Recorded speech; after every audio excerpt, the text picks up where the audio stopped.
और मैं नेहरू जी के बारे में जो बात कहा है मैंने सर, मैं उस पर कायम हूँ। अय्याज थे नेहरू, अय्याज थे। मैं फिर दोबारा रिपीट कर रहा हूँ, आई एम अगेन रिपीटिंग, यही फैक्ट है।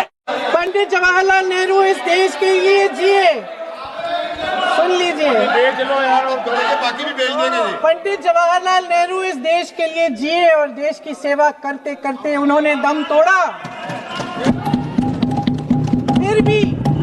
फिर भी सुन लीजिए, मेरी एक सलाह ले लीजिए, मेरी एक सलाह ले लीजिए।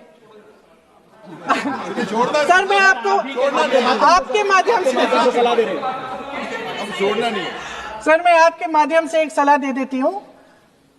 हमारे प्रधानमंत्री महोदय 12 सालों से इस सदन में हैं। छोटी सी सलाह है कि नेहरू जी से जितनी भी शिकायतें हैं, जितनी भी गलतियां उन्होंने की आपके जहन में, जितनी भी गालियां देनी है, जितना भी अपमान करना है, उसकी भी एक सूची बना दीजिए। नहीं, बात खत्म नहीं है। 999 अपमान, 9,999 अपमान, सूची बना दीजिए और फिर हम एक समय निर्धारित करते हैं। अध्यक्ष महोदय जी से पूछेंगे, एक समय निर्धारित करेंगे, 10 घंटे, 20 घंटे, 40 घंटे, जितने घंटों में आपकी ये शिकायत पूरी हो जाए। माननीय सदस्य, आप तो, लेकिन इस सदन का कीमती समय, जिसके लिए हमें यहाँ पे जनता ने भेजा है, जैसे हमें जनता की समस्याओं को हल करने के लिए चर्चा करनी चाहिए, इस्तेमाल करना चाहिए, उसको एसी के लिए इस्तेमाल करिए। उसके बाद जैसे अंग्रेजी में कहते हैं ना, जैसे अंग्रेजी में कहते हैं कि once and for all let's close the chapter, close कर लीजिए। देश सुन लेगा क्या क्या शिकायतें हैं, किसने क्या किया, इंदिरा जी ने क्या किया, राजीव जी ने क्या किया, परिवारवाद क्या होता है, नेहरू जी ने कौन सी गलतियां की, सुना लीजिए, फिर खत्म। उसके बाद बेरोजगारी, महंगाई, महिलाओं की समस्याएं, जो पीएमओ में हो रहा है उसकी बातें, उसकी चर्चा, जो बैटिंग ऐप के बारे में हो रहा है पीएमओ के अंदर। जितनी देर आपके हमारे प्रधानमंत्री, देश के प्रधानमंत्री रहे हैं, 12 साल हो गए हैं, लगभग उतने ही सालों के लिए जवाहरलाल नेहरू जी जेल में रहे। किस लिए? इस देश की आज़ादी के लिए। उसके बाद 17 साल के लिए प्रधानमंत्री रहे। आप बड़ी आलोचना करते हैं इनकी, लेकिन अगर इन्होंने इसरो नहीं बनाया होता तो आज आपका मंगलयान नहीं होता। अगर DRDO नहीं बनाया होता तो तेजस नहीं बनता। अगर IIT और IIM नहीं बनाए होते तो हम आज IT में आगे नहीं होते। अगर एम्स नहीं बनाया होता तो हम कोरोना की जब बड़ी चुनौती का सामना कैसे करते? हाँ, वही बना कुछ भी। इसका मतलब है इस मुद्दे का जवाब नहीं है आपके पास है?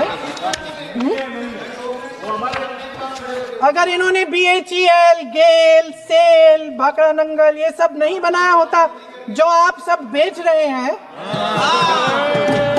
तो ये विकसित भारत कैसे बनता?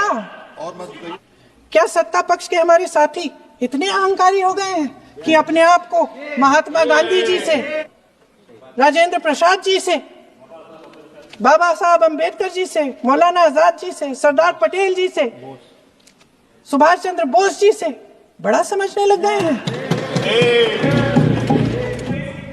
हाँ, कोई बात नहीं, हम तो देश के लिए हैं। हम देश के लिए हैं। आप चुनाव के लिए हैं, हम देश के लिए हैं। हम जितने भी चुनाव हारे, हम यहाँ बैठे रहेंगे और आपसे लड़ते रहेंगे और आपकी विचारधारा से लड़ते रहेंगे। अपने इस देश के लिए, अपनी इस मिट्टी के लिए लड़ते रहेंगे। आप हमें रोक नहीं सकते। कि जिन्होंने स्वतंत्रता की लड़ाई लड़ी, जिन्होंने देश के लिए बड़ी बड़ी कुर्बानियां दी, उन पर सरकार नए आरोप लादने का मौका चाहती है। देश का ध्यान फिर से जनता के ज्वलंत मुद्दों से भटकाना चाहती है। यही एक मकसद है आपका।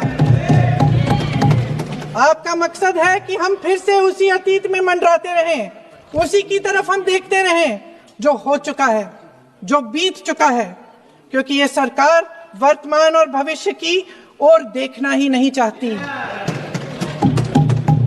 वे इस काबिल ही नहीं रही। सच्चाई यह है अध्यक्ष महोदय कि आज मोदी जी वह प्रधानमंत्री नहीं रहे जो एक समय में थे। सच ये है कि ये दिखने लगा है, उनका आत्मविश्वास घटने लगा है, उनकी नीतियां देश को कमजोर कर रही हैं और मेरे सत्ता पक्ष के साथी चुप इसलिए हैं क्योंकि अंदर अंदर से वे भी इस बात से सहमत हैं।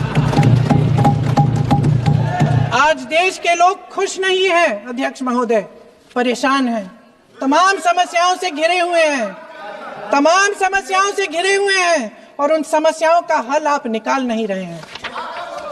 हाँ ठीक है, उसका भी बोल लेंगे, समय आएगा तो उसका भी बोल लेंगे। अध्यक्ष महोदय, इनके भी अपने लोग दबी जबान में कहने लगे हैं कि सारी सत्ता को केंद्रित करने से देश का नुकसान हो रहा है। इस बीच अगर हम अतीत की बातें नहीं करेंगे तो कौन सी बातें करेंगे? ये किसी और बात के काबिल ही नहीं है, सिर्फ ध्यान भटकाना है जनता। जदि आपंक आम भिडी भल लगा तेब आम चैनल को लाइक, शेयर और सब्सक्राइब करने को जमा भी भूलु नहीं।